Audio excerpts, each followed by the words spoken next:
okay, you're saying something that's actually factually inaccurate according to the narrative. Now, let's be real clear. I don't necessarily think they know what's going on yet. There's a lot of weird going on. Joe was mid-conversation with actor Charlie Sheen, discussing everything from culture to Hollywood when the studio suddenly shifted.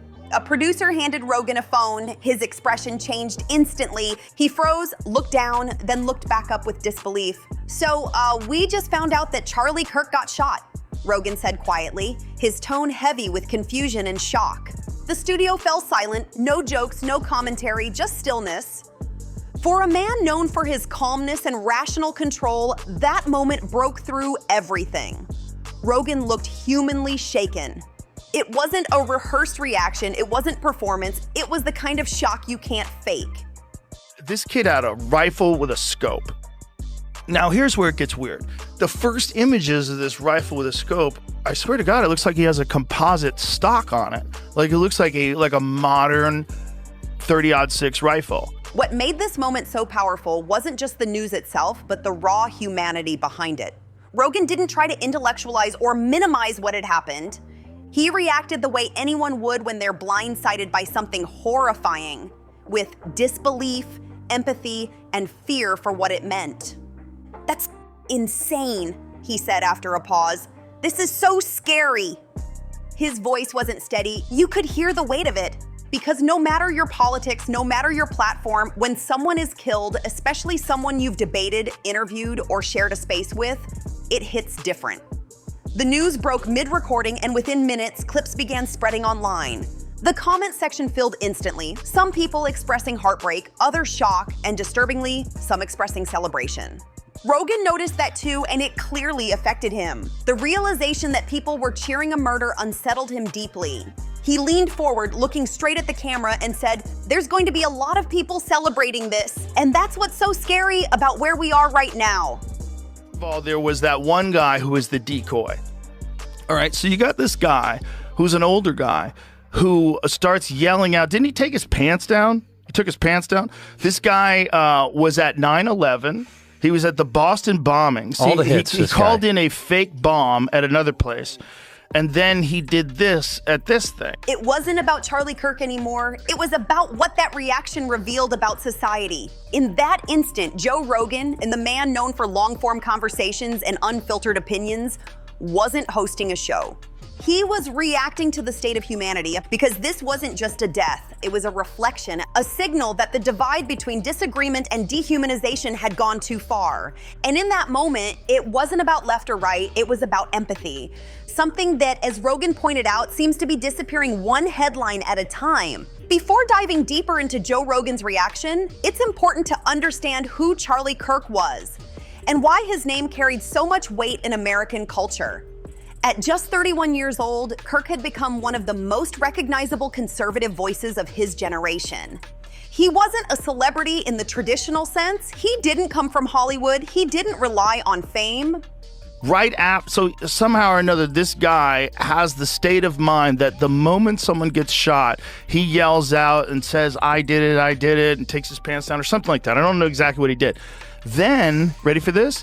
He gets arrested for child porn right away. Right after this happened? Oh, right away. He's in jail for child porn. Why? But he built an empire around ideas, conviction, and confrontation. Kirk first made headlines in his teens after founding Turning Point USA, a conservative student movement aimed at promoting free markets and limited government across college campuses. What started as a small operation in 2012 quickly exploded into a nationwide platform. By his mid-20s, Kirk was speaking to arenas packed with young conservatives, rubbing shoulders with political elites, and even becoming a close ally to figures within the Trump administration. The narrative is that this is his grandfather's rifle from World War I and doesn't have a serial code. Okay. Interesting. Okay. Why? Wait. Why are you using such an old gun? That's the other thing. They said that he took it apart and then put it back together again. Shut the fuck up. Do you know how much? He was articulate, disciplined, and bold, unafraid to step into the spotlight no matter how heated the debate. He was one of those people who believed in challenging everyone, not just his opponents, a former colleague said. That's what made him so magnetic and so controversial. But with influence came backlash. Kirk was loved by some and despised by others, often trending online for his statements, his rallies, or his direct clashes with political opponents. He wasn't a stranger to controversy. In fact, he seemed to welcome it because for him, conversation was war and conviction was armor. He represented a younger generation of conservatives who didn't want to whisper their beliefs. They wanted to shout them, and that boldness made him both a leader and a lightning rod. He made you react, said one political analyst. You couldn't ignore him. You either stood with him or against him. Charlie Kirk was reportedly attending a Turning Point USA event in Utah when the shooting occurred, an event meant to encourage young people to participate in civic life. It was supposed to be another moment of inspiration. Instead, it became a tragedy that silenced one of the most recognizable voices in the political world. His death wasn't just shocking because of his age or fame, it was shocking because it happened in the middle of the movement he helped build, in front of the very people he inspired. It's heartbreaking, one witness said. You could feel the room collapse. Even people who disagreed with Kirk couldn't ignore the impact of his loss. He was, in many ways, a symbol of America's division, outspoken, fearless, and always pushing boundaries.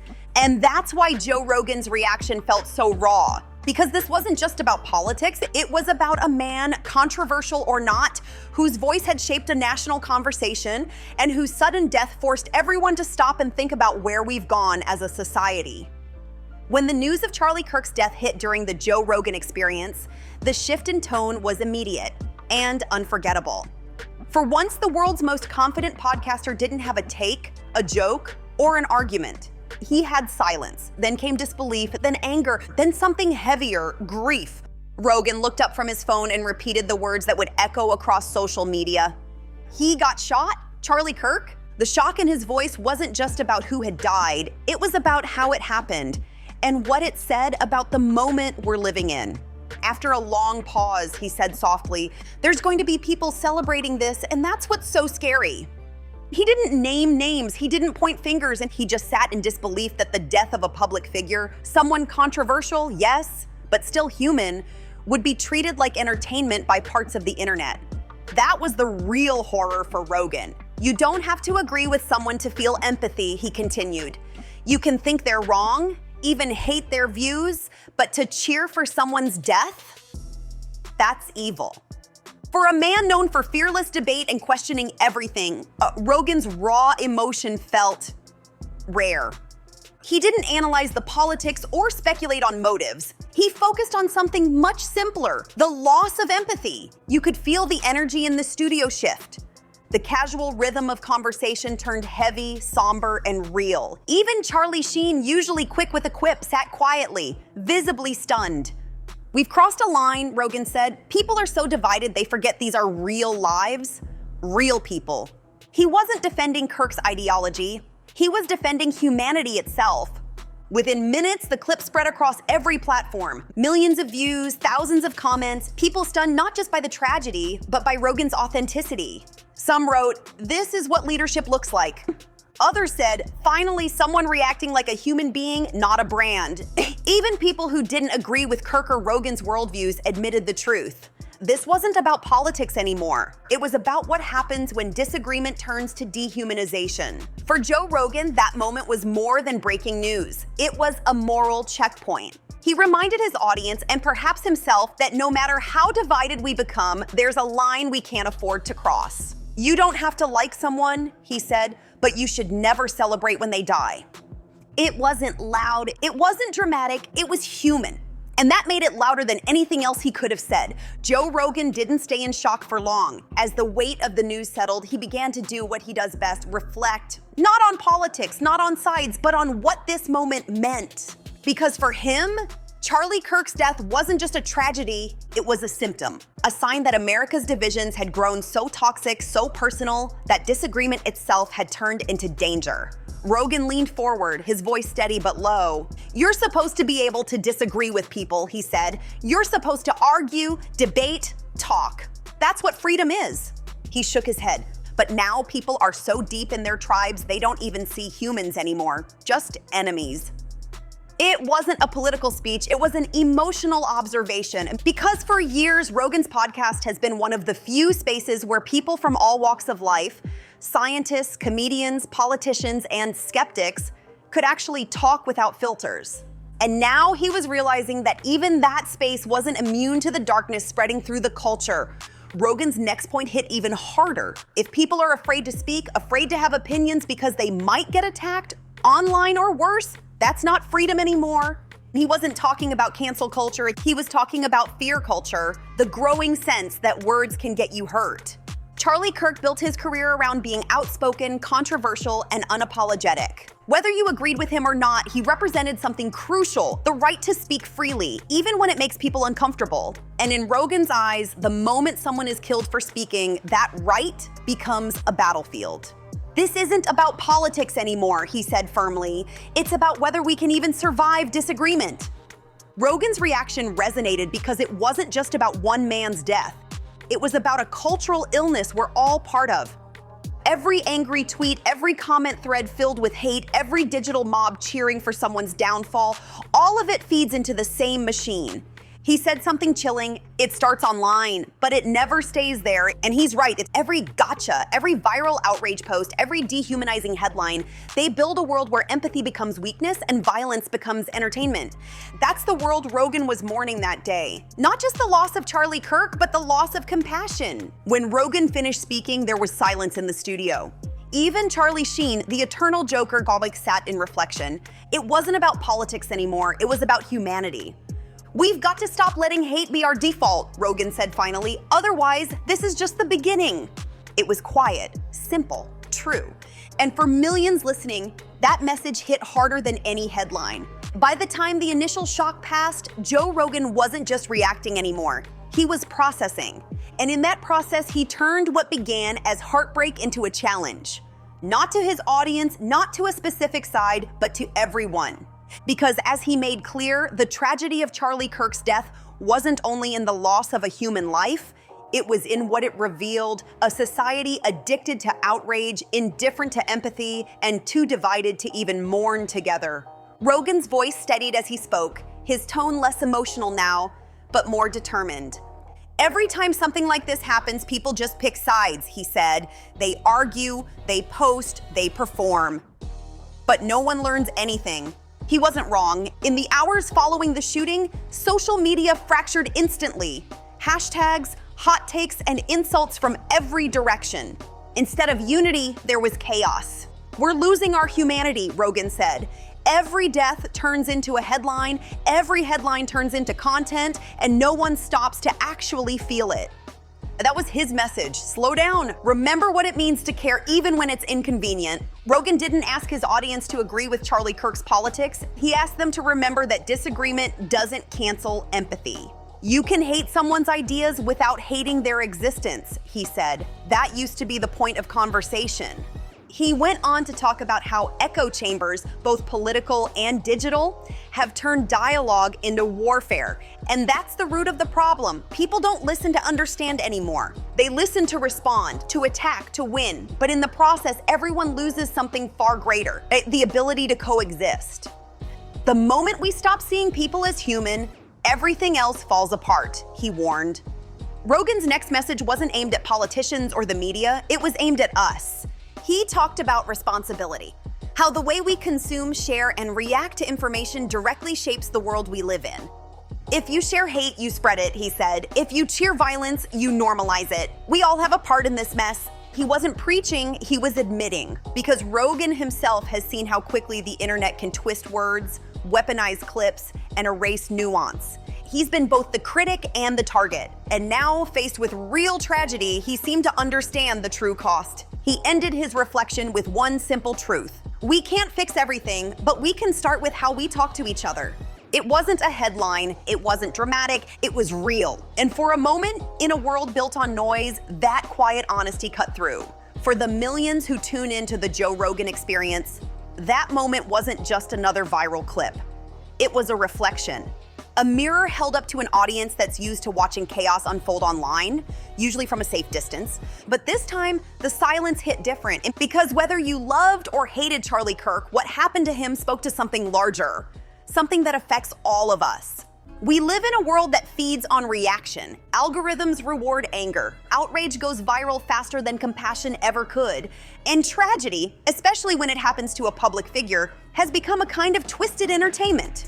Joe Rogan didn't just respond to Charlie Kirk's death, he exposed that truth. He made us realize that somewhere along the way, we stopped seeing tragedy as loss and started treating it like content.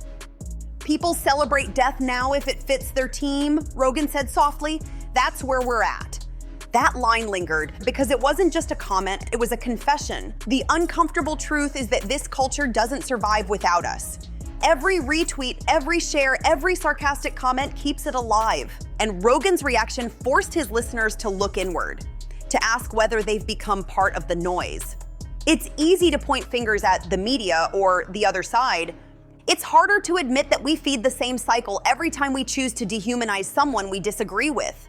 If we can't even grieve for each other anymore, Rogan said, then what's left to fight for? That question hung in the air. No one answered it, because maybe no one could. Rogan's emotional honesty cut deeper because it exposed a hidden truth about modern life. We've become numb to violence, to death, to empathy itself. When every tragedy becomes a trending topic, grief becomes temporary. And when outrage replaces understanding, even compassion starts to feel outdated. But in that podcast studio, surrounded by microphones and silence, Joe Rogan reminded everyone that empathy isn't weakness. It's the last thing holding us together. This shouldn't be normal, he said quietly. It should break us every time.